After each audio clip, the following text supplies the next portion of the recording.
Today we talk Xbox One X. Let's get into it. Now, it's no surprise that the PlayStation is my console of choice. I have dabbled over the years with the Xbox, usually in other people's houses and playing some Halo here and there, but really I always preferred the PlayStation. The one thing that shocked me early on, as soon as I opened the console, was actually the controller. I have no complaints with the PlayStation 4 controller. I was going to say PlayStation 5. I have no complaints with the PlayStation 4 controller, but as soon as I held the Xbox One X controller, it just was different. Now, as soon as you hold an Xbox One controller without even thinking, your hands just meld right in with the controller. The design is fantastic. I have to definitely give it up to Xbox. I know people have been raving about the Xbox 360 controller and the Xbox controllers sort of for a long time. But as soon as you hold it, the controller becomes an extension of your hand. And it's just very natural. It has just the right amount of weight, has just the right amount of heft. I have medium-sized adult hands, and just the buttons feel right. Everything feels premium. The triggers feel nice. The bumpers are nice and tight. It has a proper normal D-pad. Doesn't have the diagonals like some of the more expensive controllers have. But Xbox does have the option to upgrade to these elite controllers where you can customize the D-pad. The sticks feel right, and just the fact that the sticks they're off-center. If you take a look at the PlayStation controller, they've kind of held this design for a while. And like I said, it's a fantastic controller. It also feels good, but once you start playing with the Xbox controller, this just doesn't feel as good anymore. The sticks are parallel, they're both on the same level, but the Xbox design is just more naturally made for how you'd play. And after playing with it, even for about 10 minutes, you start to realize that it really just becomes an extension of your hands. And in medicine, whenever you're doing any type of procedure or you're in the operating room, your goal is to make those surgical equipment and the tools become extensions of your hand. That's really the goal, and that's what makes a great surgeon. And really, this is really what happens, and this is really a testament to good design. It just fits right into the hand just the way it should. Buttons feel right, and as you're playing, everything is just really, really comfortable. And I'm really impressed by the Xbox controller. I'm really hoping that the PlayStation 5 controller looks like it kind of has a similar form factor. It's a little wider. The areas for your palms are a little bit thicker on the PlayStation 5 DualSense controller. So I'm really excited to see if they're able to meld the best qualities of both of these controllers together, and that's kind of what I'm predicting, or that's what it seems like the DualSense will be. So I'm very much excited for that. But in terms of the controller, the Xbox One X definitely knocks it out of the park. It really shocked me how nice of a controller this is. Now let's talk design. This box is going to shock you. It's small, compact, runs quiet, and actually this very matte black material and just a single unibody design, it actually has a very elegant look to it, surprisingly. Now I know it's the Xbox, and in the past it's looked like VCRs and all these other type of electronic equipment. People have said a lot of things about it, but this time around I really enjoyed the design of the Xbox One X. I really think they did a great job with it. Subtle branding with the Xbox logo, and overall it's exactly what a console needs to look like and needs to do. You know, it doesn't need to be fancy. It needs to just be a well-engineered, well-built box. And I really start to feel that's what the Xbox is. And you really start to realize like it's really thin, really compact, has a nice amount of vents, and you hardly hear it. Even when it's pushing 4K, you hardly hear anything with this console. So overall, what are my final thoughts on the design? Sleek, elegant, has a premium look as well as a premium feel. In terms of design, I have no complaints whatsoever.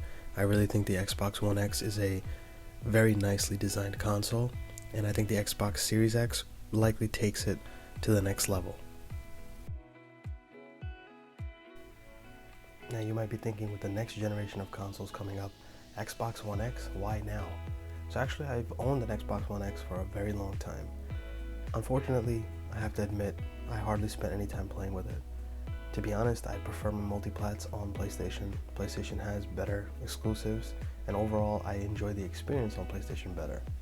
However, I still felt like the Xbox had a lot to offer.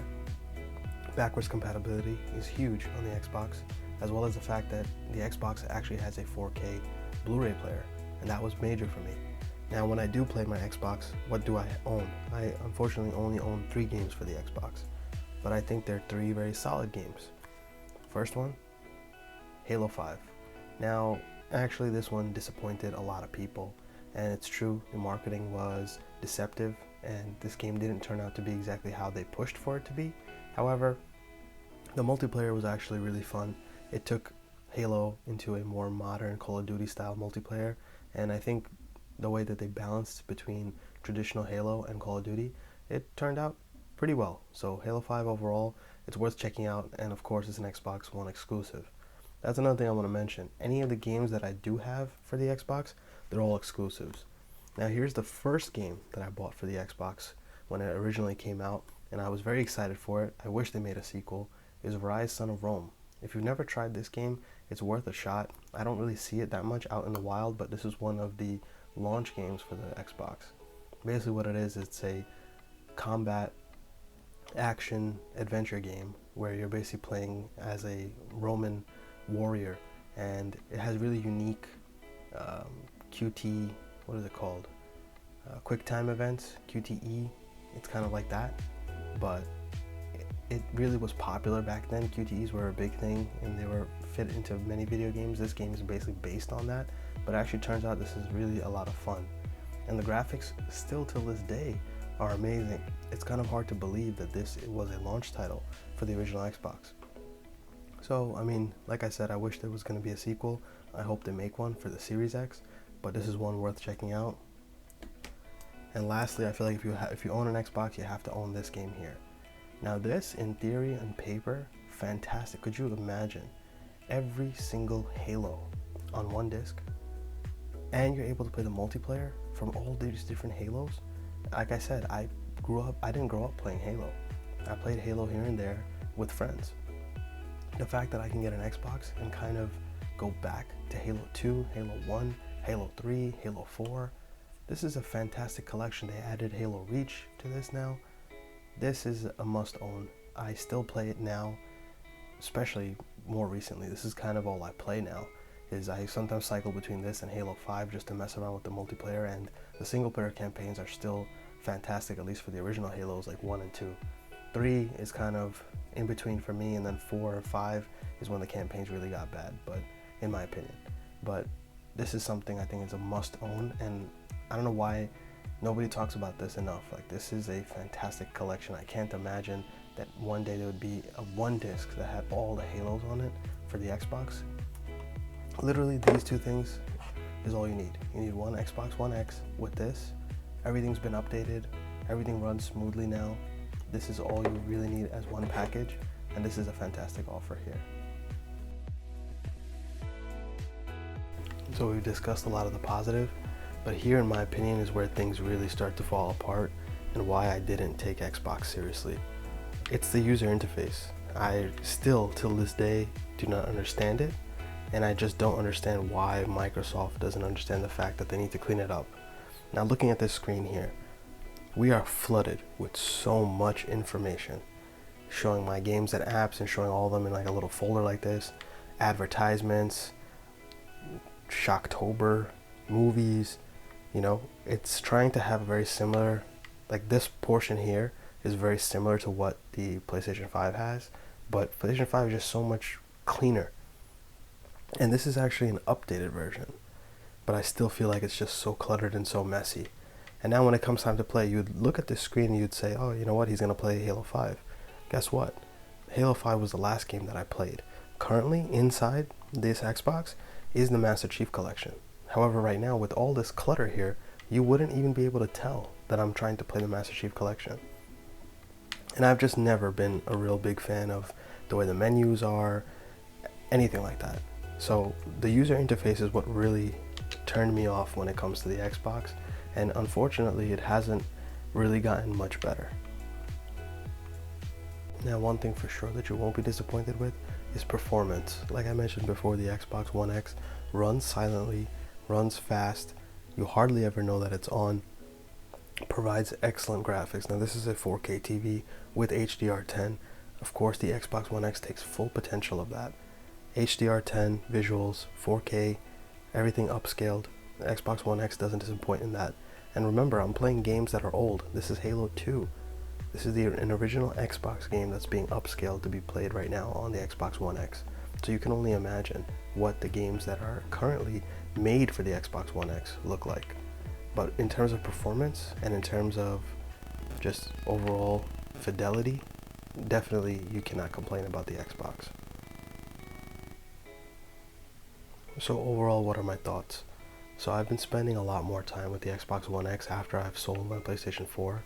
I am awaiting the launch of the PlayStation 5. I do have it pre-ordered, but the Xbox really did impress me. I really think it does have a lot of potential. If you have your friends on the Xbox ecosystem and you're going to use your Xbox for multi-plat games, then I really think it's a fantastic console. Now, should you get an Xbox One X when the Series X is just on the horizon? That's a much tougher question. Now, the Xbox One X, you can get it for really cheap. You can get it many times. You can find it for under or around $300. Now, in my opinion, that's a steal. You have a 4K HDR ready console. You also have a 4K HDR Blu-ray player that's included. The PlayStation doesn't have that. The PlayStation 4 Pro is fantastic, but then you also have access to the rest of the entire almost Xbox library, from Xbox One, Xbox 360, and of course Xbox One X games. So in my opinion, I think it's definitely something worth looking at.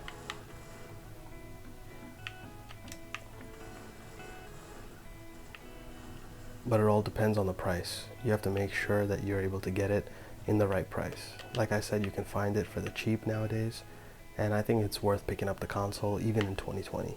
If you plan on picking up or you have pre-ordered the Xbox One Series X, then of course there's no need to pick up this console. The Xbox Series X will do everything this console does, but just do it better. But if you're on the fence and you're looking to really experiment with true 4K gaming, not just upscaled version, kind of like what the PlayStation 4 Pro does, I really think this is a fantastic option, and it's something that I think should be considered. And I mean, honestly, what really makes the console is Halo. I hate to say it, but this is really the only reason to really own an Xbox is Halo, and the fact that they have the Master Chief Collection, that's a huge thing. I think it's a fantastic collection. I know this is not a review of the Master Chief Collection, but that's the only reason that I can see why anybody would even want to have a Xbox. So let me know, what are your thoughts? Do you think it's worth picking up an Xbox One X in 2020? Are you picking up an Xbox Series X? Are you excited for the next generation of consoles? If you like the content, don't forget to like and subscribe. I'm interested to see what you guys say. Let me know your thoughts. And until next time.